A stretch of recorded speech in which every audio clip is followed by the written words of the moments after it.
the worst of 2013. We were supposed to do 5, but apparently Kate just sees only good movies and only had 3 on our list. So, what's an order of worst to best? So I'm gonna do one. Yeah. One's the worst. 3 is Okay. Alright, so like I don't really see bad movies. So my number 3 would be The Great Gatsby. Even though it's visually very nice. It's always visually nice because it's bad. His movies are a little too visual sometimes. I liked Australia, but stuff like Moulin Rouge, it's like, ugh. It was, in terms of Australia to Moulin Rouge, it was like closer to Moulin Rouge, so I don't know. Yeah, that's what you I probably wouldn't like it. So visually it was very great. I'm assuming that someone will get an Oscar nomination for Jay-Z for the soundtrack? No. Art design, and probably his wife always does his costumes. She'll probably get nominated. Yeah. That will probably be it.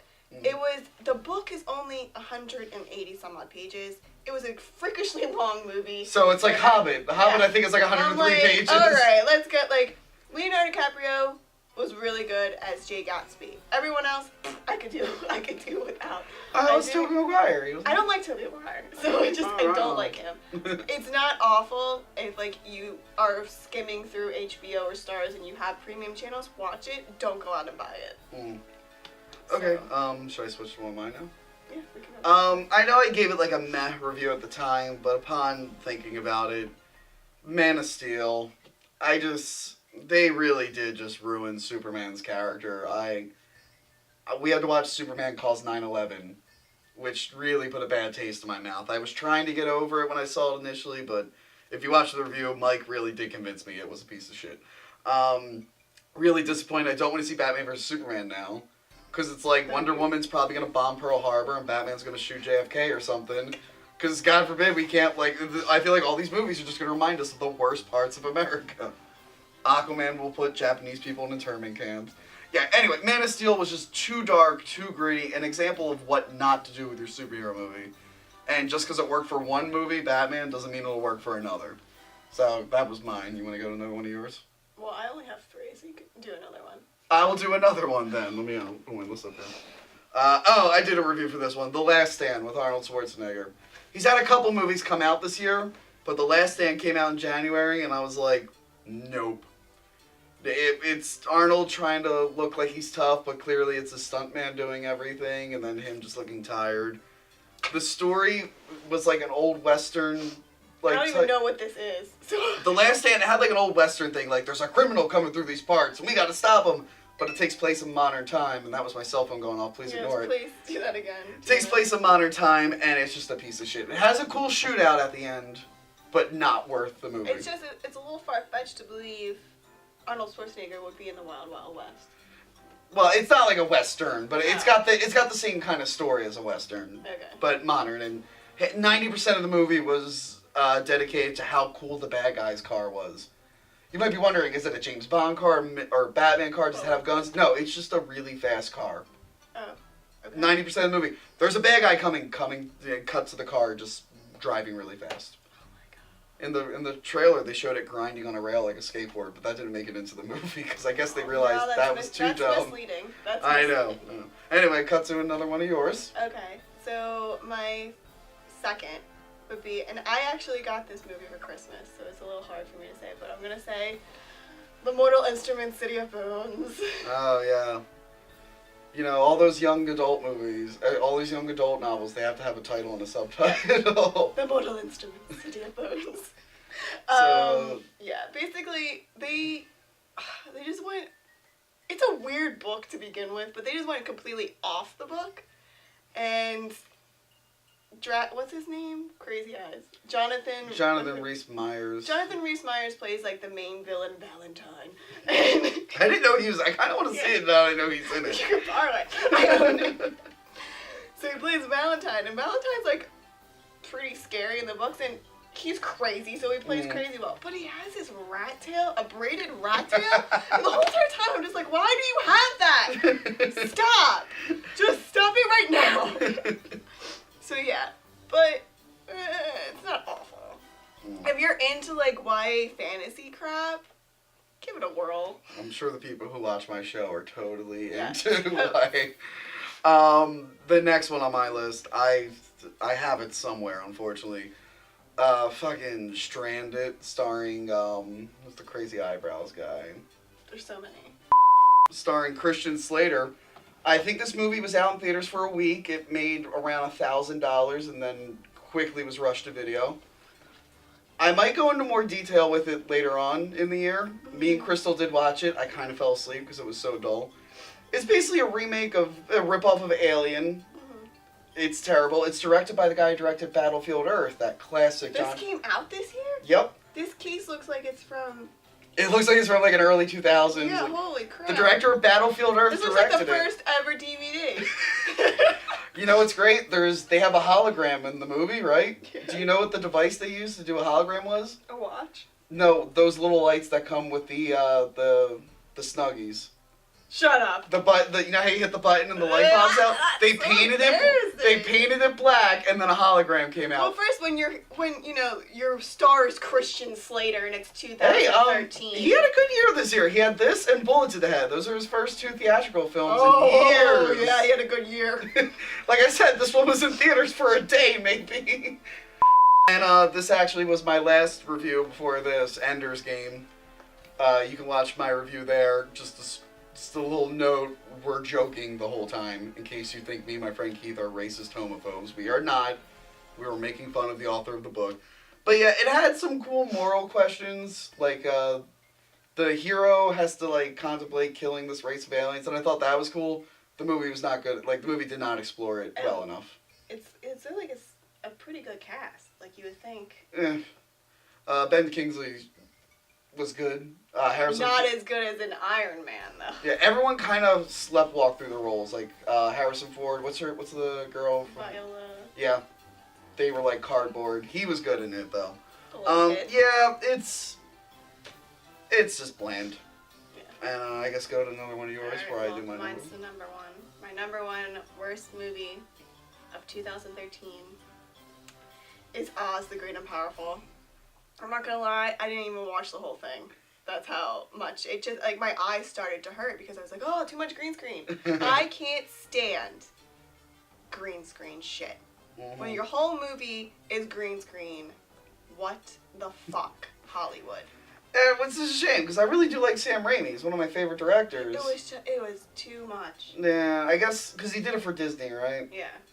I guess they were trying to make it look a lot like Alice in Wonderland. What they were trying to do was make it good for 3D. Which I hear if you saw it in 3D, it was good. Yeah. But, I mean, this is supposed to be a fantastical world, but yeah, you got to mix it with sets. Too much. Because that was the Star Wars prequel problem. Like they designed all the stuff, but it was constantly green screen, and your eye got used to it. So you got to mix that. That's why Lord of the Rings and Hobbit are so good. They build real sets, and then they mix it with the green screen. Yeah, I don't think there was any mixing. I think it was. It was just straight James up Franco in a tux and a top hat. Behind a green screen. And apparently the story was just Army of Darkness, just retold to fit more Wizard of Oz shit. Yeah. So I'm kind of bummed out because I did want to see that, but maybe I'll watch it. Probably not. My worst film, the movie that I'm not even called by its real title because fuck it. Die Hard 5 is the worst film I've seen this year. Die Hard is very close to me. It came out the year I was born. It's been with me for years and years. It's one of my favorite series. The 4th one was a little weak, but I still liked it. It had a lot of practical effects, surprisingly. Die Hard 5 was just an abysmal failure. You can watch my review on that. I don't want to live on this world anymore. That's how bad Die Hard 5 was. But yet you're still here. Yeah. So I think I died inside while watching the movie, and my body's just still going. So. Oh, okay. So, yeah. So let's lighten things up and move to our best of.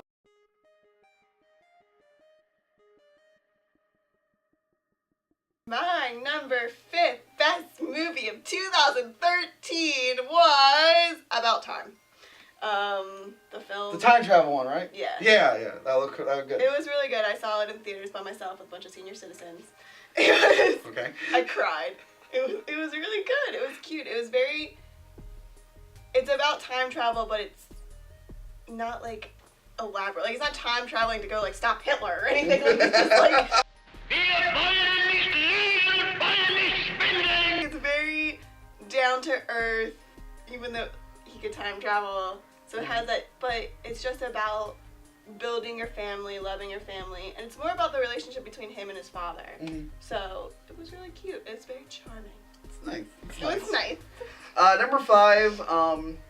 This one kind of surprised me. Usually horror movies have been sucking a lot lately. I was gonna give this one to Evil Dead because I like the Evil Dead remake, but then I saw this little gem. I went to a little film festival camp out thing, and they played horror movies all night long. You went by yourself. Yeah, I went by myself. So. The director of this movie was there, but I got too drunk by myself and I didn't get to talk to him. But it's called Jugface. It's streaming on Netflix now. It is a very disturbing film. Like, talk about a film that'll make you feel uneasy the entire time. This is awesome. It's got incest. It's got creepy backwoods people. It's got a hole in the ground. Everything you've ever wanted. It's got a hole in the ground that possesses people. Everything you want in a film. Everything you want. As far as horror films go, it's one of the more creative, original horror films I've seen. I mean, I liked Evil Dead, but let's face it, that was a remake. Been there, done that. So, Jugface, good. Your next film. Okay, my number 4 is Frozen. It's cute. It's a cute Disney movie. It's not... Tangled on Ice? It's pretty much. I just made that up, but I'm glad you went with that there. I don't... Everyone's saying, like... I don't know. I want to meet the critic that says it was as the best Disney film since Lion King. I'm going to be like, okay, you're a little full shit. Because, I don't know. I'm a hardcore Tangled fan, so I can't say it's better than Tangled, because it's not. But it's cute. It's like, there's no, like, real villain. There's no, like, real, like, they're not fighting for Prince Charming. They're not trying to find Prince Charming. And, like, the true love is their sister love. Aww. It's cute. Aww. And Olaf's cute, the little snowman dude. Oh, okay. Yeah, that confused me in the preview. Like the snowman confused you? They have talking snowmen? That's a little weird. Even for they Disney, have that's talking fish in Little Mermaid. Yeah, but I don't know. They didn't have a talking sandcastle in The Little Mermaid, though. That would have been so That's cool. like the equivalent, I think. Oh, man! Number 4, I'm just going to say American Hustle. I really liked American Hustle, but I'm going to make it number 4. Okay. And we've already talked about that, so on to you. My number 3 is American Hustle. God damn it. Alright, well, we found a really good middle-of-the-road movie. My number 3 is This Is the End. I love the Blood and Ice Cream trilogy. It's not the best one. It's not as good as Shaun of the Dead or Hot Fuzz, but it's a really funny comedy. It had a lot of emotional moments in it. It was a nice wrap-up of the trilogy. I enjoyed it thoroughly, and we have a review of it, so yeah, go watch that. Yep. Your number 2. My number 2 is The Hunger Games Catching Fire, because I have a review. You can watch my review about it. Yeah, her review. My review. On my show. I wish there was more penis. Yeah, it was just, unlike the first one, it's a film that was made for people that read the books. And it was just a lot more visually appealing. When she comes out onto that arena and they use the IMAX cameras, it looks awesome. Number 2 for me, I decided to make it a superhero film. We've had some good ones this year. I liked Thor, I liked Wolverine, but ultimately Iron Man 3 is the one that won my heart. And it's the top grossing film of 2013. And it deserves it. Fuck all of you who didn't like the Mandarin, get over it. I thought Iron Man 3 was very entertaining. Made up for the second one. It was cool to see how these characters existed after Avengers, and thoroughly enjoyable. Yes. What's your number 1? My number 1 film of 2013 is Saving Mr. Banks. Ooh. Yeah, I liked it that much, guys. That much. My number 1 film is an Can't wait, because this isn't really a film. It is. It's a feature-length film. Okay. Just because it premiered on home box office. You're spoiling it. Tell them what it is. Clear History, I thought, was the greatest film this year. I'm only saying that because it's Curb. Well, no. Well, yeah, and it's the director of Arrested Development. So it had... When it comes to comedy, it had everything I loved about comedy. No, I loved it. Don't get me wrong. The comedy was great. The story was even better. Yeah. I was amazed by the story. You have an amazing cast, but that's because everyone wants to work with Larry David, so it was easy for him to get just one of probably the best movie of 2013. Still, my favorite was when he wouldn't stop for that lady. You're not a nice guy! You are not a nice No, my favorite is and he brought back Chicago.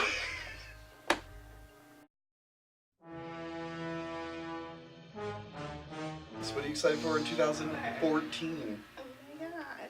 I have a whole list of things I'm excited for. Just name like 3. I'm excited for that awkward moment with Zac Efron.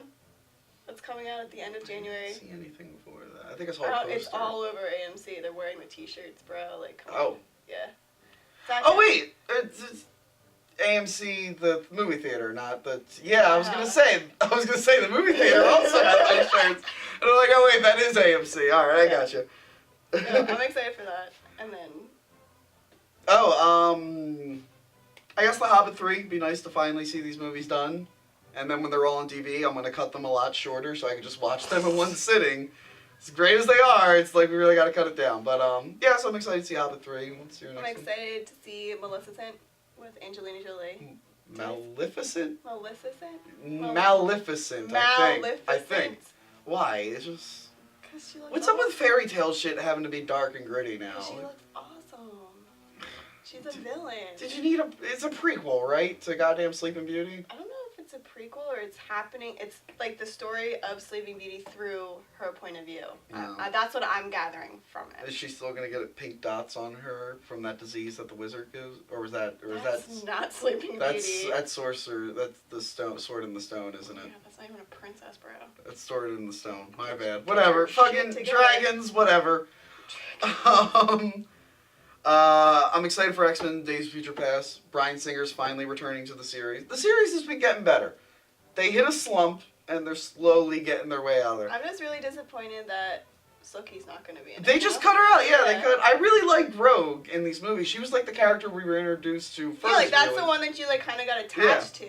Like the Back first in two the early characters you 2000s. meet are Magneto and Rogue. Yeah. So I feel like she should be in there, but apparently she only had one scene and it got cut. Like, So got cut. What a douche. I know. He's like, oh, I'll probably be in bonus features. Bitch, I want it in the movie. Bonus features. Just do what Peter Jackson's doing. Yeah. Just put everything in the goddamn movie. What's next for you? Well, of course, I want to see Mockingjay Part 1. The Hunger Games Mockingjay Part 1. It's a tie for me for number 1 most anticipated film. I want to see Christopher Nolan's Interstellar. That looks pretty good. I want to see what he can do with sci-fi outside of the Batman movies, or The Prestige. Spoiler. And Dawn of the Planet of the Apes. I'm excited for that too. I like these prequel films. I'm hoping they don't remake Planet of the Apes again, but I really liked Rise of the Planet of the Apes. Rise of the Planet of the Apes was really good. Yeah, and this is continuing from there, and they're starting to look more like they're starting to paint their face and become more human-like, like the original apes. So, really excited for that. And yeah, what do you think the worst film in 2014 is going to be? What do you think? Oh, without a doubt, it's going to be RoboCop. Yeah, that looks pretty bad. I plan on trying to kill myself physically. I've already died inside. Plan on killing myself after seeing RoboCop because I don't want to live in this world anymore.